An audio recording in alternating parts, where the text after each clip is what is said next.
Here we go, Keprem Thuram ya. Ini salah satu dari keluarga Lilian Thuram, adiknya dari Marcus Thuram. Jadi Thuram kayaknya mewarnai Serie A ya.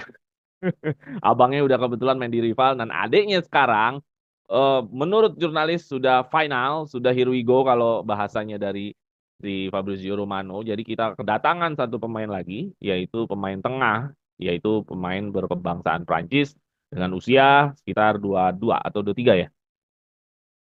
Oke, nah jadi Thuram di sini kita akan bahas sedikit dan kita akan bahas juga fenomena mengenai bahwa pemain Prancis adalah pemain yang paling akrab dengan Juventus. Nanti kita akan bahas nih, ada fenomena menarik soal Skuki. Gentoli ini benar-benar lagi sedang memasak nih ya. Semua pemain yang dirumorin hampir setiap hari. Intinya Juventus kayaknya hidup bener nih kayaknya di summer ini kelihatannya berita nama-nama baru, terus yang mau keluar ada, yang mau datang juga ada. Pokoknya hidup lah Mercatonya. Nah itu kita mau bahas tentang Gentoli. Tapi sebelum kita bahas semua itu, gue pengen kenalkan dulu kalau gue seperti biasa gue Jeki yang pakai baju putih dengan siapa? Halo teman-teman, balik lagi bareng gue Andra Sofyan, Juventus Singapura. Oke, benar Juventus di Singapura nih ya. Kemarin habis dari sana ya acara JFC ya. Oke, Yes. thank you Ndar, udah gabung lagi. Terus ada siapa lagi? Satu lagi? Halo teman-teman Saudara Juventus ini, gue Ricky dari Taman Mini. Oke, Ricky, thank you ya. Pasti suasana Jabotabek lagi hujan nih ya. Asik nih kita ngobrol nih. Dan terus, Oke, iya betul. Oke, langsung aja ya mengenai official, here we go. Dan mengenai keterangan transfernya, dia mendapatkan 20 juta euro dari Ya. Juventus, klub Nice. Terus ada bonus-bonus ya, add-ons-nya bisa sampai 25 juta ya. Gue belum tahu detailnya akan seperti apa. Hmm. Dan kontraknya lumayan panjang. Ya. Percaya diri kayaknya Juventus bersama Kevin Turam sampai tahun 2029. Jadi hampir 5 tahun mungkin ya. Ya. Terus ya ini cuma tinggal medical test, semuanya dianggap sudah final. Dan ya inilah transfer kedua kita yang sudah dihirwikukan selain Douglas Luiz. Gimana tanggapan dari Bung Andar? Ya. Ini sosok yang nama ini sebenarnya udah beredar dari tahun lalu ya. Maksudnya sempat waktu itu kita 40 juta juga kayak bakal kita sikat gitu waktu itu. Dan akhirnya tercapai di angka 20 juta ketika si pemain ini kontraknya sisa 1 tahun lagi di Prancis kan. Well, um, ini sih sesuai apa ya? Kalau kita lihat sesuai banget sama apa yang maunya Juventus gitu. Sustainability, profitability dengan pemain 23 tahun, tinggi 191, kemudian konsisten juga musim lalu di klubnya main 25 kali dari 27 games, starting line up.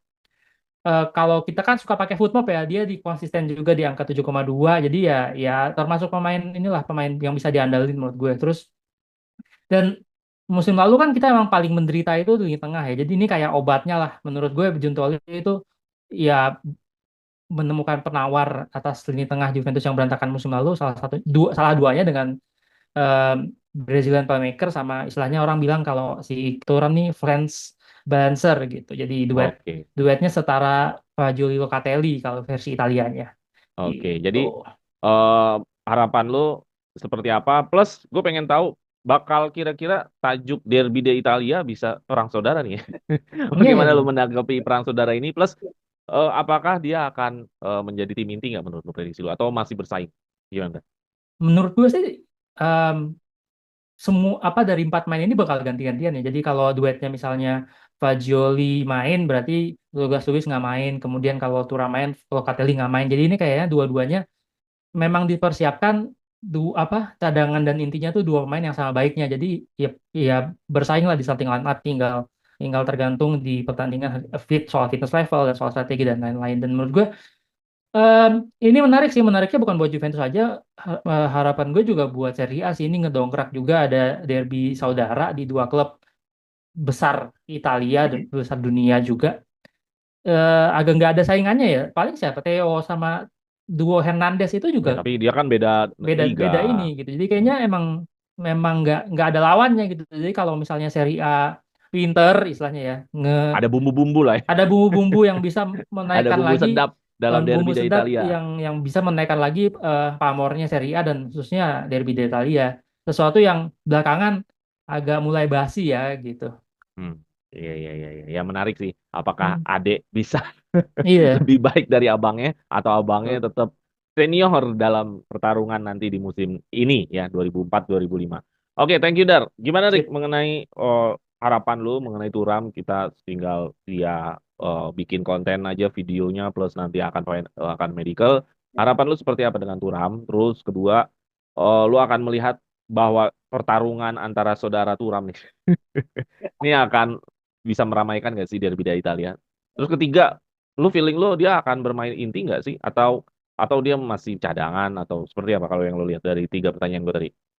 Oke, sebenarnya ini transfer yang menarik ya Bang ya, karena kan sebelumnya kan apalagi di tahun lalu ya, di tahun lalu kan memang Juventus kan kurang menarik ya, kurang kurang interest gitu ya masalah transfer ya, apalagi di pertengahan pertengahan musim yang transfernya kurang kurang kurang banget lah gitu ya kalau kata orang-orang ya kan, pemain cedera dibeli gitu. Nah ini di awal musim ini ternyata Juventus melakukan gebrakan gitu, jadi ini salah satu yang salah satu yang paling menarik lah gitu, yang dinanti-nanti sama fans gitu. Dan menurut gue juga Kepren Thuram juga bukan pemain yang terbilang nggak bagus gitu ya Bang ya, karena masih 23 tahun. Dan untuk pertanyaan kedua, apakah akan terjadi rival yang menarik, itu menurut gue sih pasti ya menarik ya, karena yang satu kan striker nih ya, yang Hmm. satu kan gelandang bertahan gitu kan.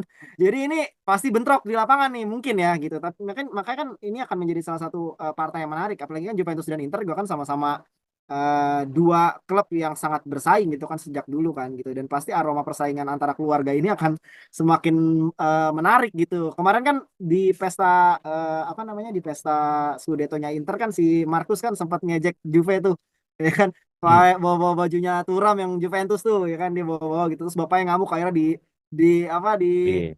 dicekek karena bapaknya kan dipelintir gitu kan.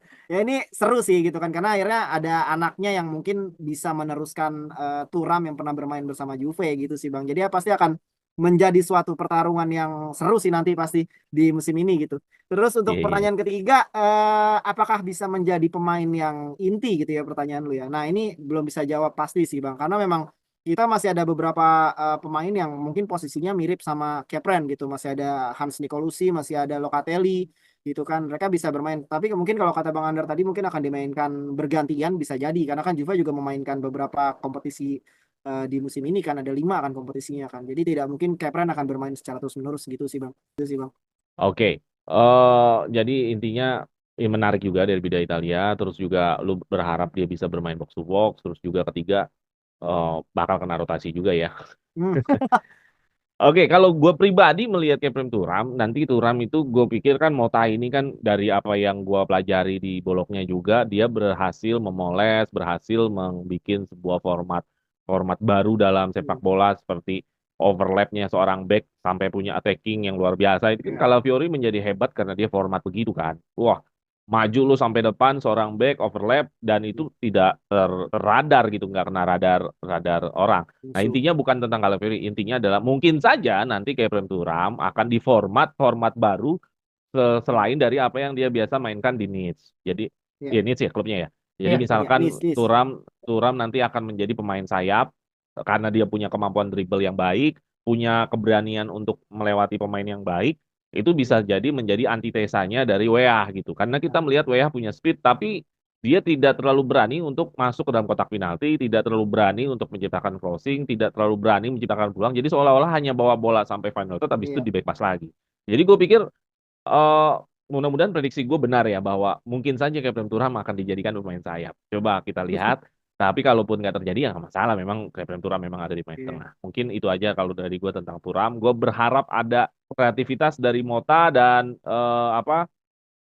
taktik-taktik yang menyegarkan dari Mota yang ternyata pemain ini dicoba untuk begini, pemain ini dicoba ya seperti dia mencoba Calafiori menjadi pemain yang Iya. bisa overlap sampai attacking. Oke, ada yang menarik lagi selain dari Kepren Turam adalah karena Kepren Turam berkebangsaan Prancis. Ini menjadi satu topik yang buat gua boleh juga kita menjadi selingan kita bahas bahwa pemain Prancis itu sangat akrab sekali dengan Juventus. Nih. Kalau Iya. misalkan ada klub-klub yang lain yang sangat akrab dengan talenta Brazil, talenta Argentina, talenta dari Eropa Timur, justru Juventus itu Hmm. sangat akrab sekali dari talenta Prancis. Dari zamannya Platini itu kayaknya nggak putus-putus tuh. Dari tahun 80-an nggak putus-putus sampai sekarang. Berganti-ganti nama. Iya betul, ada yang menjadi legenda, ada yang performanya sangat bagus sekali di Juventus, ya ada juga yang flop. Jadi gue juga nggak bilang semua talenta Prancis bagus, tapi kemungkinan menjadi legenda ada, kemungkinan bermain perform sangat baik di Juventus ada, ya flop juga ada. Artinya udah pasti begitu talenta Prancis. Karena pemain Prancis ini sudah banyak sekali yang bergabung. Ada 25 pemain Prancis yang pernah bergabung dengan Juventus. Dan Kepren Thuram adalah pemain ke-26 yang akan bergabung dengan Juventus. Dari Anda pribadi, gimana menurut lo tentang fenomena talenta pemain dari Prancis? Apakah memang kita hoki dengan pemain Prancis? Tapi ya ada juga sebenarnya yang nggak hokinya. Nah, kalau menurut lo, feeling-feeling lo lah, karena kita main feeling kan di Iya, sini iya, kan. betul, betul. Apakah akan menjadi seorang legend atau pemain yang good perform atau malah kayak Oliver Kapo? Lu pernah tahu nggak nama Oliver Kapo? Hmm. Buomsong, lu tahu nggak Buomsong? Tahu, Bang Song tahu. Nah, apakah akan mengikuti jejak itu? Nah, gimana menurut Anda? Gue sih ngerasa opportunity untuk jadi pemain yang katakanlah setara Matuidi, kemudian Pogba, Rabiot, Evra tuh gede ya buat Thuram. Dalam artian kalau kita ingat eh, Thierry Henry kan sebenarnya dia bukan pemain jelek, tapi di Juventus dia nggak ketemu pelatih yang mampu Pas. menemukan eh, menempatkan dia di posisi yang seharusnya dia gitu. Nah kalau Thuram ini menurut gue ada kesempatan untuk jadi pemain baik dan bagus karena memang eh, dia pemain yang di request sama pelatihnya gitu. Jadi menurut gue Mota cukup tahu Thuram akan dijadikan apa dan dirubah jadi seperti apa. Katakanlah kayak lo bilang tadi bermain di sayap dan lain-lain. Harusnya dengan potensi dia yang sudah ada, kemudian pelatih yang mengerti dia, kesempatan untuk suksesnya lebih besar daripada peluang untuk jadi pemain flop gitu. Apalagi beban dari segi finance gitu istilahnya kalau pemain kan ada juga ya pemain yang kayak Arthur gitu yang 60 juta lo kan mahal banget gitu. Pasti bawa mental juga kalau dia ini kan sebenarnya 20 juta dibagi 5 tahun kontrak tuh beban tahunannya tuh cuma 4 juta belum lagi gajinya cuma 2 juta artinya Juventus tuh cuma bayar dia setahun tuh 6 juta gitu.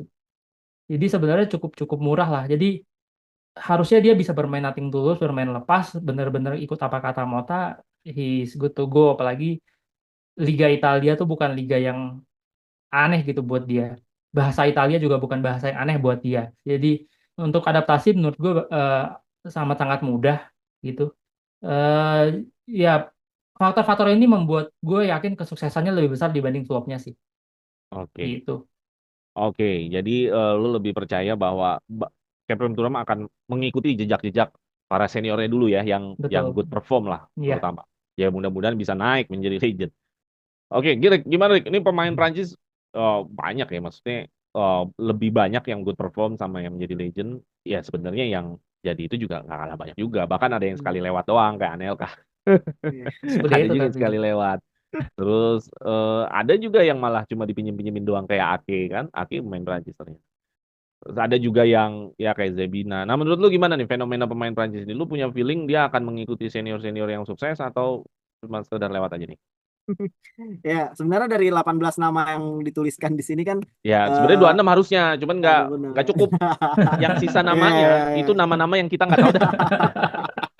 Iya, ya, dari 18 nama yang dituliskan di sini kan sebenarnya yang terbilang yang menurut gua terbilang gagal itu cuma ada sekitar 7 nama, Bang, gitu. Berarti kan persentase berhasilnya di Juventus itu sekitar 60%-an gitu kan dan itu cukup tinggi gitu ya. Maksudnya berarti kan si Kepran berarti udah punya apa namanya udah punya pandangan nih. Berarti ke depannya sebenarnya sih Prancis nggak gagal-gagal banget di Serie A gitu, terutama di Juve gitu kan. Apalagi kan bapaknya kan bokapnya kan juga terbilang cukup berhasil ya di Juventus Hmm. ya karena kan mengantarkan Scudetto juga gitu walaupun satu dicopot kan 2005 gitu. Tapi untuk hitungan seorang pemain saat di Juventus bapaknya itu terbilang berhasil lah gitu dan harusnya pasti Kevin sudah mendapatkan banyak masukan lah dari ayahnya gitu harus seperti apa bermain di Juventus itu seperti apa terus motivasinya apa dan lain-lain itu pasti udah dapat gitu dan kalau misalnya kita lihat dari apa sisi permainan ya Bang ya sisi apa namanya sisi permainan gitu ya cara dia bermain dan lain-lain menurut gua akan punya banyak kesempatan ya apalagi kan si kita punya pelatih juga pelatih muda dan punya banyak kreativitas gitu ya sempat dibahas sebelumnya di Suara Juventini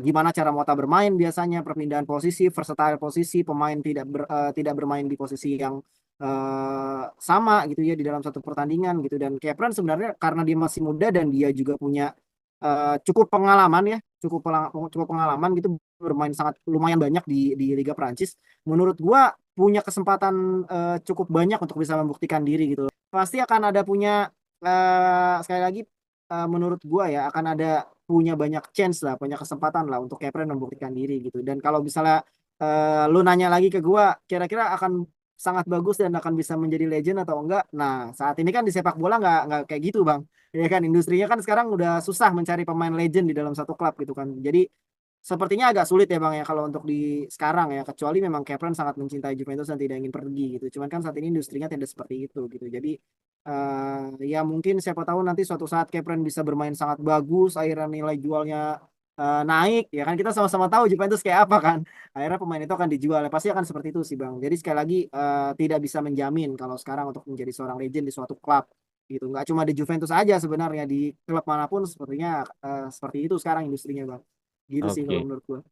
Oke, kita lihat aja perjalanan. Kalau gue pribadi, Hmm. gue seneng aja kalau ada pemain Prancis karena ada persentase besar untuk berhasil Iya, dibanding talenta-talenta dari negara iya lain. betul Jadi, betul. nah kita ada yang mantep nih. Gintoli sedang memasak rumusan tentang bagaimana tim 24-25 ini menjadi wajah baru, seger betul karena pelatihnya baru. Dia sudah berhasil bikin, kalau Alessandro memang habis kontrak ya, artinya tidak perlu diperpanjang lagi. Szczęsny tidak dipakai, out. Allegri out. Kian, wah ini gue harus layak diapresiasi, pemain yang tidak mencetak gol sama sekali dalam satu musim bisa dijual loh. Ini gila sih menurut gue sih. Gimana tuh presentasinya tuh? Thiago Motta in, Douglas Luiz in, Kepren Turan in, Di Gregorio in. Nah, pertanyaannya adalah sejauh mana penilaian lo terhadap kinerja Gintoli di summer ini? Kelihatannya udah mulai kerja banget nih di musim ini ya dibanding musim kemarin. Terus kedua, ini apa ia cuma semangat di awal doang? Apa memang sampai pokoknya semua tujuan dari Mercato ini adalah bagaimana menciptakan tim buat Mota ini ideal? Atau cuma ya udah di awal ini aja, ntar kalau udah datang latihan meredup meredup meredup ya udah segini aja udah. Nah, kalau menurut lu gimana nih? Oke. Dua pertanyaan gua tadi mengenai Pertanyaan pertama lu dulu ya. kinerja Ya, ya, ya. Gintoli Ya, sejauh ini tentang ya. Mercato. Pertanyaan pertama lu dulu ya Bang ya. Gue Hmm. kasih nilai berapa ya? Gue kasih nilai 7 lah untuk sementara ini Bang. 7 terbilang angka yang cukup bagus karena pertama dia berhasil membuang Ken yang tadi lu bilang tidak mencetak satu gol pun dalam semusim, itu bisa dijual dengan harga yang lumayan loh. Ya kan Ya 18 sampai 15 20 juta. juta ya. 18 juta kan. Itu lumayan loh, itu seharga kayak Prenturam mirip-mirip. Jadi menurut gue ini luar biasa sih, itu cara jualnya gimana gue juga nggak ngerti itu ya. Jadi itu yang pertama. Yang kedua, apa namanya, dia melakukan perjudian gitu kan dengan rekrut kiper muda menggantikan Szczęsny yang punya beban gaji cukup tinggi gitu. Jadi ini pertukaran apa namanya, pemain yang cukup efektif karena memang dari segi umur ya kan, dari segi performance, Michael Di Gregorio kan juga kemarin kiper terbaik Serie A juga gitu kan, dengan umur yang lebih muda, lebih fresh gitu. Jadi ini sesuatu yang sangat bagus ya. Kalau Alexandro nggak perlu di ini lah karena dia kan memang habis kontrak gitu. Dan ini luar biasa sih menurut gua ya untuk di awal gitu ya. Mudah-mudahan nggak kayak kerupuk nih gitu, jangan lembek dulu, jangan cepat-cepat lembek kena angin gitu ya. Mudah-mudahan sih gue berharapnya sih bisa terus sampai dengan tujuan Mota tercapai gitu, karena kan kita masih ada punya beberapa pemain yang memang masih bisa untuk dijual nih. Ya kan, masih ada siapa aja, Hans Nicolucci ya kan, masih ada di apa, Desegio.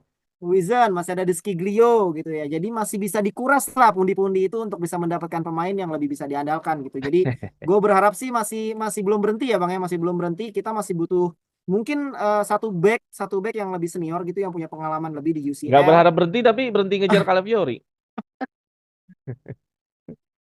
Nah, itu Mungkin susah nih. karena tawarannya lebih besar, karena kan Bologna juga pengennya kan Calafiori abroad gitu ya, abroad ya kan, mendapatkan pengalaman yang lebih banyak di luar negeri gitu. Dan mungkin itulah, oke lah, terlepas dari itu semua, nilai 7 dari gua untuk Guintoli di awal-awal musim ini. Semoga tidak cepat-cepat berakhir lah ini, jangan berhenti dulu gitu, masih ada beberapa pemain yang harus dikuras lagi untuk bisa dapetin lagi sih. Itu Oke sih Bang. Terus tadi ya. pertanyaan keduanya apa? Ya itu tadi Oh jangan itu ya. jangan Oke, berhenti. Maksudnya sejauh mana oke, ini sip apa namanya Mercato ini akan berjalan. ya. Oke, thank you Ricky. Nah, tadi seperti pertanyaan gue sama seperti ke Ricky Dar, bahwa Iya. bagaimana penilaian lu terhadap Gintoli ini. Gintoli gue rasa kerja banget sih memang di summer ini. Terus kedua, ini ya, ada tanda-tanda yang mengatakan kalau Fiori nggak jadi kita incer. Ini apakah ada slow nih? Pokoknya target kalau nggak dapet ya udah nggak apa-apa. Jadi artinya slow aja gitu. Maksudnya udah nggak yang ngebut banget kayak Douglas Luiz, kayaknya hampir tiap hari beritanya ada, Kevin Durant tiap hari beritanya ada. Kayaknya udah mulai masuk fase slow nih. Udah mulai fase masuk, ya udahlah, training dulu, latihan dulu, siapa tahu dari situ sebenarnya sudah bisa kebutuhan Mota udah tercapai. Apakah memang masih terus mencari kayak ada nama-nama baru terus? Nah, menurut lu gimana dari dua Ya, pertanyaan gue tadi? menurut gue sih sebenarnya bisa dibilang, kalau gue sih ngasih nilai Gintoli 8 ya. Dalam artian dia sangat align dengan apa yang dimaui perusahaan gitu. Kita maunya tuh sustainability sama profitability. Makanya ketika kita melepaskan pemain terkesan sadis gitu. Maksudnya Szczęsny out itu kan cukup sadis ya dengan kontribusi dia musim lalu menyelamatkan muka Juventus lah. Tapi dibuang begitu aja sampai hari ini Szczęsny itu nasibnya belum jelas. Misalnya contoh yang terakhir terupdate aja nih nambahin sedikit. Kan ke Arab dia nggak jadi. Kemudian sekarang dia Nggak, ditawarin ke ke Arab itu kalau nggak jadi dia yang nolak kan? nggak jadi karena ya memang tidak ada kesepakatan berat lah Ya, ke Arab ya itu. artinya kalau Szczęsny mau kan Ya, sebenarnya bisa aja kan. iya. Makanya kemudian Juventus sekarang opsinya adalah cukup sadis nih. Maksudnya menawarkan ke Monza gajinya sebagian dibayarin Juventus, sebagian dibayar Monza, tapi Monza harus ngambil De Seglio juga. Jadi maksud gue gila nih Giuntoli bener-bener otaknya tuh diputar habis gimana caranya Juventus itu sustain sama profit. Makanya pemain yang dibeli kalau lihat dikasih kontrak panjang kayak Thuram tuh costnya cuma berapa. Kemudian si Douglas Luiz juga gimana caranya dimasukin pemain-pemain sehingga kita bayarnya sedikit, dikasih kontrak panjang juga, bahkan pembayarannya dicicil 4 period gitu. Kontrak 5 tahun bayarnya dicicil 4 ketika udah last year-nya Douglas Luiz itu baru lunas gitu. Jadi memang memang makanya ketika Calafiori itu udah nggak masuk akal menurut gue, hitung-hitungannya Juntoli udah nggak masuk. Jadi makanya kenapa kita berhenti mengejar ya memang sudah di luar garis line yang ditetapin sama perusahaan dan Juntoli. Itu kan sesuatu yang selama ini kita berantakan ya. Paratici kemudian khususnya Paratici lah. Paratici itu berantakan banget soal garis garis batas maksimum Ambang jual beli batas lah. itu, lambang batas itu berantakan, jual nggak mampu beli berantakan. Kalau ini Juntoli jual mampu, kayak lo tadi appreciate soal Moisken gitu, bisa 13+3 bahkan 13+5 bisa 18 juta. Eh, dan pemain-pemain yang ya kayak gini kayak Desiglio gimana caranya supaya keluar, diakalin cara-caranya karena bagaimanapun kan beban gajinya lumayan gitu. Eh, ya dan ini nggak akan berhenti sih menurut gue selama Terus selama dikejar ya. terus dikejar. Bahkan menurut gue sekarang Even udah latihan. even udah latihan, bahkan sekarang nama seperti Cop Miners kan benar-benar dikejar kan dengan Karena berbagai kan cara. bisa aja kan Dar bahwa Mota kan belum ketemu tim. Iya, tapi maksudnya misalnya Cop Miners ini kan juga gajinya dia udah deal cuma 4 juta. Kemudian Atlanta juga kita lihat udah Here We Go dan Yolo, jadi udah ada penggantinya juga sebenarnya. Ini kan udah tanda-tanda beda sama Bolonya, emang buang badan tutup pintu lah sama Juventus. Jadi kalau masih ada harapan menurut gue bakal dikejar. Kayak Sancho juga tetap dikejar terus sama Juntoli karena ada harapan buat loan plus option gitu. Hmm. Kemudian nama-nama lain juga yang sekarang mungkin opsinya jadi loan. Karena kan kita sukses juga pakai cara di Gregorio, kita cuma loan 4 juta, 18 jutanya dibayar tahun depan juga mungkin entah cicil 4 kali apa berapa kali gitu. Jadi basically musim ini tuh pengeluaran baru berapa juta sih? Baru bayarin Douglas Douglas Luiz Luiz. sama Thuram doang dan itu dibagi banyak tahun gitu, dibagi 5 tahun masing-masing. Jadi keluar duitnya belum banyak sedangkan pemasukannya tuh lumayan. Dengan lo menghemat Alexandro dan Rabiot aja lo udah megang 30 juta dari budget tahun lalu. Iya, iya. Jadi Terus menurut gue tambah duit dari Ken juga kan. betul. Jadi menurut gue appreciate banget gue kasih nilai 8. Tadi gue mau kasih 10, cuma kayaknya masih kebagian ya buat kasih 10. Kan Tapi belum selesai. iya, gue appreciate kita tuh siapapun sporting director sebelumnya tuh nggak mampu menjual. Kali ini menurut gue kita mampu menjual dan itu yang jadi pembedanya Juntoli sih. Oke ya, jadi nilainya cukup baik 8, terus juga nggak bakal berhenti. Kalau gue pribadi menilai juga sama 8 karena gue pikir menjual Kian itu nggak gampang ya menurut gue ya. Gue aja kalau jadi pelatih gimana cara jualnya anak?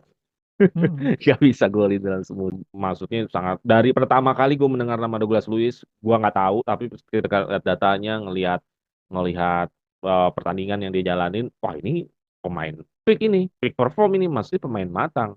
Yes. Jadi artinya Juntoli juga tidak dalam arti kata nggak selalu spekulasi. Ya gue juga butuh pemain jago. Nah itu gue suka. Ada pemikiran Yes. bahwa Juventus itu kan di luar sana ada yang berpikiran kita poles bintang, kita datengin bintang. Kenapa itu harus berlawanan gitu loh? Itu kan bisa Yes. jalan bareng. Lu tetap Ya, ya. beli pemain bintang, lu tetap Yes. cetak bintang. Kenapa harus Yes. berlawanan? Iya. Karena Nggak selama pen- ini Juventus juga nggak pernah berlawanan, beli bintang sama Betul. terus, cetak bintang juga ada gitu Betul. kan. Ini itu aja dari gua mengenai sesi kita kali ini. Mudah-mudahan teman-teman bisa dapat input, bisa dapat pandangan baru mengenai materi kita. Jangan lupa share, like, and subscribe, dan jangan lupa juga untuk join dengan fitur membership kita supaya teman-teman bisa ikut ngobrol nih sama gua, sama Andar, dan sama Ricky. Oke, terima kasih sekali lagi buat Andar dan Ricky ya. Ya, siap. Sama-sama. Oke, kita masih ngobrol lagi bertiga. Jangan kemana-mana teman-teman. Tunggu di sesi berikutnya. Vino alla fine. Forza Forza Juventus. Forza Juve. Juve.